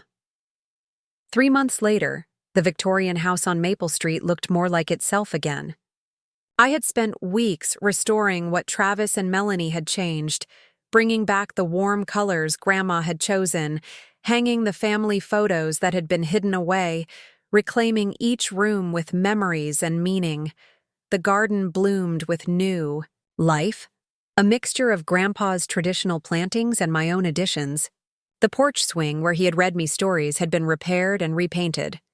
Ryan's military photograph once again held a place of honor in the living room, alongside Grandpa's service medals and the folded flag from his funeral. Sophia had returned to her job at the Veterans Center in the next town, but still came by several times a week, often bringing dinner and updates about her ongoing battle with the VA over her benefits. We had fallen into a comfortable routine. our friendship deepening into something that felt increasingly like family. The settlement money from Travis, after covering Grandpa's final expenses, had been enough to make needed repairs to the house and establish a small emergency fund. My military pension, combined with part-time work at the local community college teaching leadership courses, provided enough for a modest but comfortable life. I was standing on the front porch, coffee in hand, watching the sunrise cast a golden glow over the neighborhood when a car pulled into the driveway. For a moment, my heart stuttered with the irrational fear that it might be Travis, returning to cause more trouble. But then the driver's door opened, and Sophia stepped out, grinning, as she waved a thick envelope. "It came!" she called, bounding up the steps with her characteristic energy. "My back pay from the VA, 2 years' worth plus the disability adjustment." I hugged her, genuinely happy for this victory she'd fought so hard to achieve. "That's fantastic. We should celebrate. Already planned," she said, following me into the kitchen. "Dinner tonight at Antonio's. My treat." She paused, suddenly looking uncharacteristically nervous. "Actually, there's something else I wanted to talk to you about." I raised an eyebrow, pouring her a cup of coffee. "Sounds serious." "It is, kind of." She accepted the mug, staring into it as if searching for words. "My apartment lease is up next month, and I've been thinking, I spend more time here than there anyway, and this place has all those empty bedrooms and—" "Are you asking to move in?" I interrupted, unable to hide my smile. She looked up, relief washing over her face. "Yeah, I guess I am. It makes sense, financially and practically. Plus, someone needs to make sure you don't spend every waking hour grading papers and talking to your plants." I laughed, realizing how much I wanted her to stay. How right it felt to share this space with someone who understood both my past and present. "The plants and I resent that remark. But yes, Sophia, I'd love for you to move in." Her smile lit up her entire face. "Really? You're sure?" "Absolutely sure," I confirmed. "This house was always meant to be a home for family. And you, Sophia Rodriguez, are definitely family." Later that evening, as we walked back from dinner, the setting sun painted the Victorian's gingerbread trim in shades of gold and amber. It stood solid and welcoming against the darkening sky, windows glowing with warmth, the porch light left on to guide us home. I paused at the gate, looking up at the house that had sheltered generations of my family, that had nearly been stolen away, that now represented not just my past but my future. The deed might bear my maiden name, Rebecca Mitchell, but the home itself carried all the names and stories of those who had loved it before me and those who would love it after. "Everything okay?" Sophia asked, noting my hesitation. I nodded, feeling a sense of peace that had been elusive since my return from Afghanistan. "Everything's perfect. Just thinking about how Grandpa always said a house only becomes a home when it's filled with the right people." She smiled, understanding, without need for further explanation. "Then let's go home, Captain. We've earned it." As I turned the key in the lock, the new lock that Travis had no key for, I felt Grandpa's presence, not as a ghost, but as a continuation, a thread woven into the fabric of this place that would always belong to those who truly loved it. They had laughed when I said I'd take the house, until they saw the deed in my maiden name. But in the end, the house had taken me too, welcoming me back, healing old wounds, and opening its doors to new beginnings. Thank you for listening to my story today. If you enjoyed this tale of resilience, redemption, and reclaiming what rightfully belongs to you, please don't forget to subscribe to my channel for more inspirational stories. Every week, I share narratives that showcase the strength of the human spirit in the face of adversity. Your subscription means the world to me and helps this channel grow. Hit that notification bell so you never miss a new upload. And if this story touched you in any way, please leave a comment below sharing your thoughts. Until next time, remember that sometimes the greatest victories come after our hardest battles.